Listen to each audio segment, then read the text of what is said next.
Boa noite a todos. Boa noite.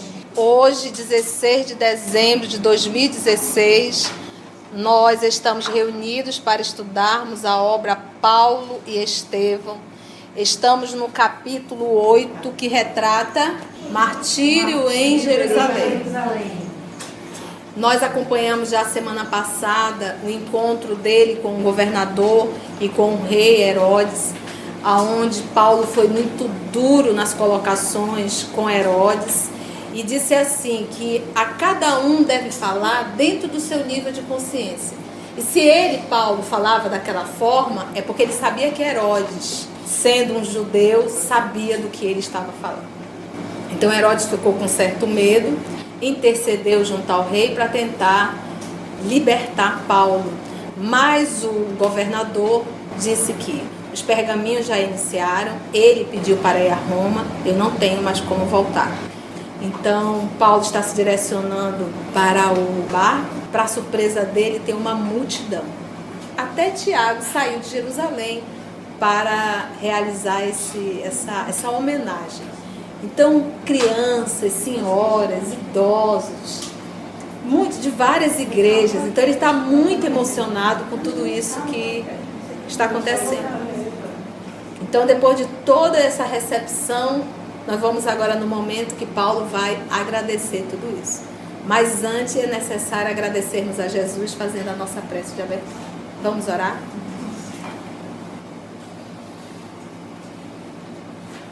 Divino amigo Jesus, amor de nossa vida, amor infinito. E é esse amor, Senhor, que nos movimenta ao longo de tantos séculos.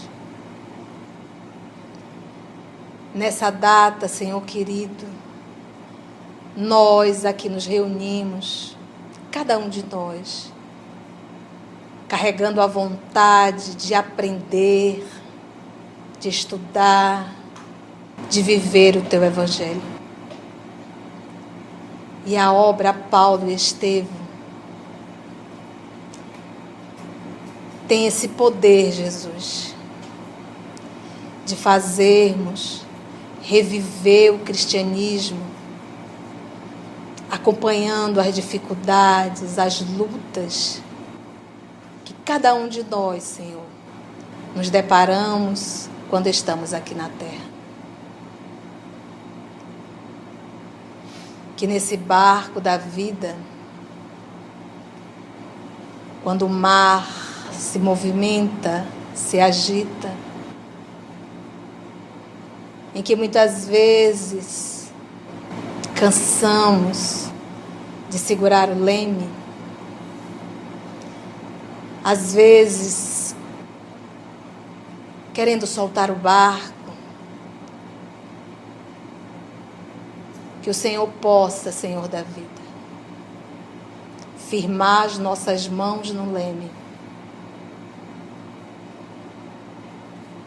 para que jamais venhamos a desistir e perseverar com o Teu Evangelho, com a disciplina necessária e com a certeza que toda tormenta passa e que o sol volta a brilhar. Muito obrigado, amor divino, por estarmos aqui, pela presença dos amigos espirituais e pela Tua assistência. Rogamos que o Senhor possa transportar cada um de nós para esse momento em que Paulo recebe da mão de todos os cristãos uma flor de agradecimento e de esperança. Muito obrigado, Senhor da vida, permaneça conosco e nos inspire na lição dessa noite. Vamos lá então? Eu vou voltar só um pouquinho para o Paulo entrar. O apóstolo dos gentios abraçou os amigos pela última vez. Todos choravam discretamente. A maneira dos sinceros discípulos de Jesus, que não pranteiam, que não choram sem consolo. O Chico tinha uma frase que ele dizia assim: o espírita chora escondido, lava o rosto e vai atender a multidão sorrindo. E é essa frase quando ele diz assim: os discípulos de Jesus que não pranteiam, não choram sem um consolo. Você pode até chorar, mas existe um consolo que nos fortalece. As mães ajoelhavam-se com os filhinhos na areia alva, os velhos apoiando-se a rudes cajados com imenso esforço. Todos os que abraçavam, eu adorei isso aqui, o campeão do evangelho, punham-se de joelhos, rogando ao Senhor que abençoasse o seu novo roteiro. Concluindo as despedidas, Paulo acentuava com serenidade heróica: choremos de alegria, irmãos. Não há maior glória neste mundo que a de estar o homem a caminho de Cristo Jesus. O Mestre foi ao encontro do Pai pelos martírios da cruz. Abençoemos nossa cruz de cada dia. É preciso trazermos as marcas do Senhor Jesus. Não acredito possa voltar aqui, com este alquebrado corpo de minhas lutas materiais. Espero que o Senhor me conceda o derradeiro testemunho em Roma. Entretanto, estarei convosco pelo coração. Voltarei às nossas igrejas em espírito. Cooperarei no vosso esforço nos dias mais amargos. A morte não nos separará, tal como não separou o Senhor da comunidade dos discípulos. Nunca estaremos distantes uns dos outros, e por isso mesmo prometeu Jesus que estaria ao nosso lado até o fim dos séculos. Choremos de alegria, irmãos. Não existe maior glória neste mundo que a de estar o homem a caminho do Cristo Jesus. Aí ele adverte: o Mestre foi ao encontro do Pai. Como? Através dos martírios da cruz. Abençoemos nossa cruz de cada dia. Porque eu estou num planeta de provas e expiações. É aquilo que a tia costuma dizer: está tudo muito bem, está tudo muito claro, está tudo muito calmo, desconfia. Nesse momento eu estou parado sem evoluir. Não estou fazendo nenhum esforço. Então o que eu deveria? Está tudo calmo, está tudo bem, eu vou procurar. Porque eu tenho que ir para o sacrifício diariamente. É necessário eu estar em sacrifício. Porque eu estou no planeta de provas e expiações. Necessito evoluir. Eu vou ficar parada, gozando? Você está entendendo? Então é um pouco disso realmente. Isso para quem quer crescer. Para quem não quer, pode continuar. Por isso as bem-aventuranças. Bem-aventurados os aflitos, porque eles serão consolados. Bem-aventurados que choram. Bem-aventurados os pobres. As bem-aventuranças, ou seja, quem está nesse processo, de duas uma, ou está espiando, ou está passando por provações. E o bom, que aí é quando a gente ama, eu nem estou passando por expiação, nem estou passando por provação, mas eu vou de encontro à dor do outro, porque eu não consigo ficar bem sabendo que o meu irmão está doente. Aí já é nível de Madre Teresa, Irmã Dulce, Franciscano Xavier, essa coisa. Nós ainda, a dor vem. Então eu acho que é isso que nos falta realmente entender. É através da dificuldade, é através da dor, onde nós mais evoluímos. É onde nós ficamos mais adultos. Lá atrás ele fala, não sei se é para Barnabé, né, que ele disse que, quando ele comenta se queremos ficar com os tropeços ou com Cristo, né? Muito lúcido. Não acredito possa voltar aqui com este alquebrado corpo de minhas lutas materiais. Sabe que não vai voltar, lucidez. Júlio ouviu a exortação comovidamente. Quem era Júlio? Centurião. O centurião. O responsável pela embarcação. Lucas e Aristarco soluçavam baixinho, porque Lucas vai com ele, Aristarco também, e quem mais? Timóteo. Os três vão acompanhá-lo nessa viagem.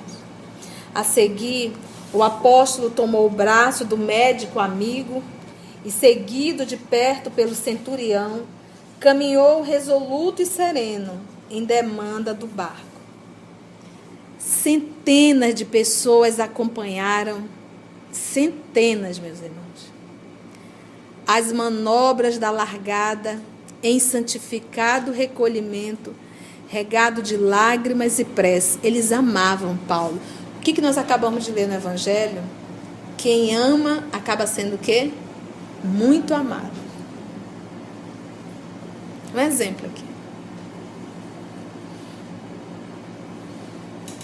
Às vezes você vê numa instituição pequena uma pessoa que realiza o seu trabalho, que é um administrador, um coordenador, um gerente, e que realiza esse trabalho de respeito, de amor, ele é amado por toda a sua equipe. Isso é ser bonzinho? Não. É respeitar o semelhante. Porque o bonzinho acaba sendo um idiota, muitas vezes. Então, é essa linha que nós temos que aprender. O bonzinho e realmente aquela criatura que é um líder, que difere. O pai dentro de casa quase sempre é um líder e é amado. Ele corrige não para humilhar, mas para educar. Isso é um processo natural. Centenas de pessoas acompanharam as manobras da largada, em santificado recolhimento, regado de lágrimas e preces. Enquanto o navio se afastava lento, Paulo e os companheiros contemplavam Cesareia, de olhos umedecidos. A multidão silenciosa, os que ficavam em pranto, acenava e ondeava na praia que a distância aos poucos diluía. Jubiloso e reconhecido, Paulo de Tarso descansava o olhar no campo de suas lutas acerbas, dolorosas, meditando nos longos anos de viltas, de injúrias, de afrontas e reparações necessárias. Recordava a infância, os primeiros sonhos da juventude, as inquietações da mocidade, os serviços dignificantes do Cristo, sentindo que deixava a Palestina para sempre. Grandiosos pensamentos o empolgavam. Quando Lucas se aproximou e, apontando à distância aos amigos que continuavam de joelhos, exclamou Lucas brandamente: Poucos fatos me comoveram tanto no mundo como este. Registrarei nas minhas anotações como foste amado, por quantos receberam das tuas mãos fraternais o benefício de Jesus. Porque vocês recordam que Paulo pediu para Lucas escrever sobre Jesus e escrever tudo o que aconteceu depois da morte do Cristo. Então, o ato dos apóstolos, feito por Lucas, também foi solicitação de Paulo. Lucas pensou, Paulo é um apóstolo. Eu vou escrever sobre isso. Olha o que Paulo diz. Paulo pareceu ponderar profundamente a advertência e acentuou: Não, Lucas, não escrevas sobre virtudes que não tenho. Se me amas, não deves expor meu nome a falsos julgamentos. Ele é demais. Essa é uma das partes que eu mais me emociono, entendeste? De